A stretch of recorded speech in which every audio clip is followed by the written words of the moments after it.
Some parts of life have to be faced alone if you want to grow stronger. Real strength doesn't come from attention or applause. Some pain is private. Some battles are yours only.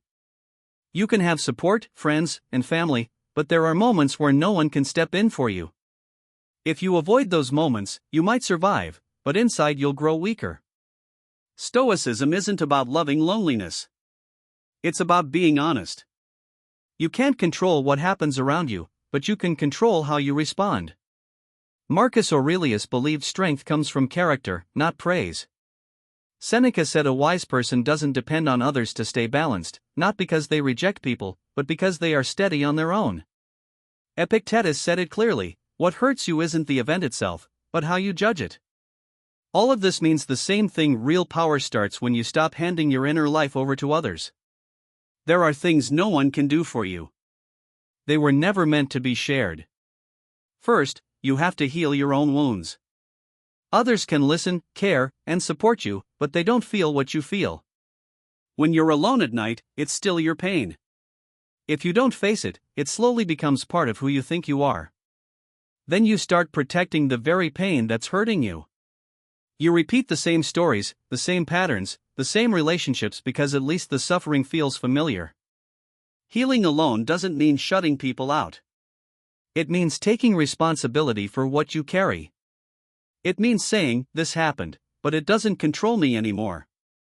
Because the truth is, you either heal or you get used to bleeding and call it normal. Second, you have to discipline your mind.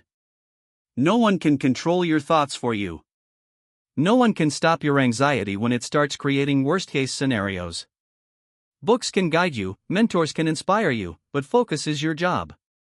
Training your mind is invisible work. No one sees it. No one praises it.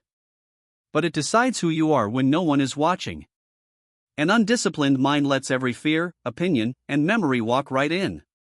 Then you live reacting instead of choosing. Stoicism teaches you to pause, notice what's happening, and decide how to respond. Either you control your thoughts, or they control you.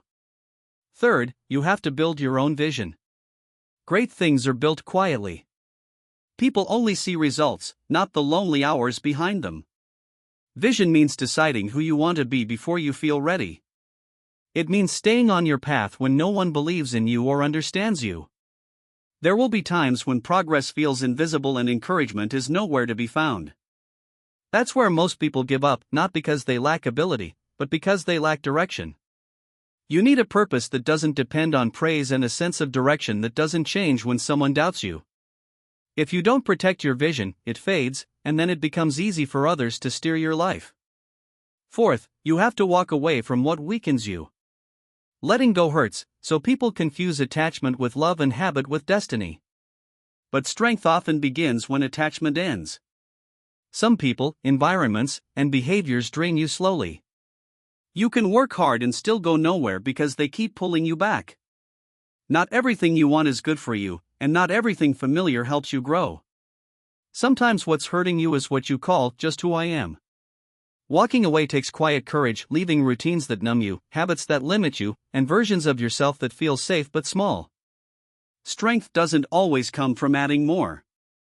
Often, it comes from removing what holds you down. Fifth, you have to master your emotions. This doesn't mean becoming cold or emotionless.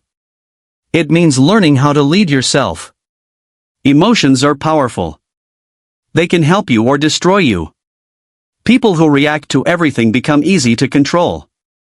A calm mind is powerful because it doesn't waste energy on imaginary battles. Learning to pause, breathe, and choose your response is hard, lonely work. No one sees you holding back an impulsive reply or choosing not to argue. No one sees you turning anger into action or fear into preparation. But that's where real strength is built. Freedom starts inside, and it begins when your mood no longer controls you. These are the things no one can do for you. And that's exactly why they make you strong. You're not just subscribing to a channel. You're building a habit of protecting your mind, and that habit can change your life in ways no one else can do for you. Another thing you have to learn is how to be at peace with your own company.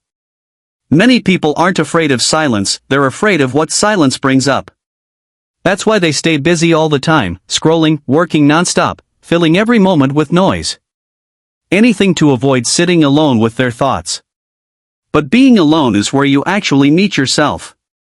It's where you learn the difference between real goals and distractions, between wanting something and needing approval.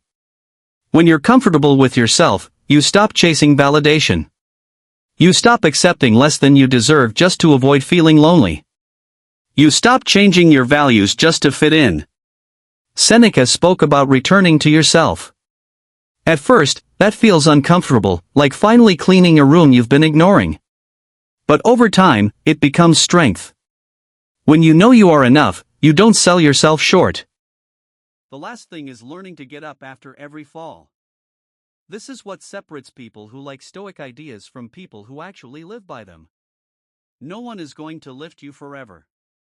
People may help you a few times, but life doesn't promise constant support. Eventually, you realize you either learn to stand on your own or you fall apart while leaning on others. Getting back up is personal. It's failing and still trying again. It's losing and still learning. It's being hurt or betrayed and choosing not to become bitter. It's being embarrassed and still holding on to your values. Marcus Aurelius lived like someone rebuilding himself quietly every day, without attention. That's the truth of it. You rebuild yourself. You save yourself. No one else can decide to continue for you. And here's the reality most people avoid. The path to real strength is lonely. You'll struggle in silence. You'll hurt in private. You'll say no when no one understands you. You'll train when no one is watching. You'll choose what's right when choosing what's easy is tempting you. You'll stand back up without anyone cheering for you. And one day, people will look at you and wonder how you became so steady and strong. The answer will be simple. You faced alone what needed to be faced. If you want to really live this, think about which of these is hardest for you right now. And if this kind of message helps you protect your inner peace and grow as a person, follow Stoic Spring. You don't need more noise in your life. You need direction.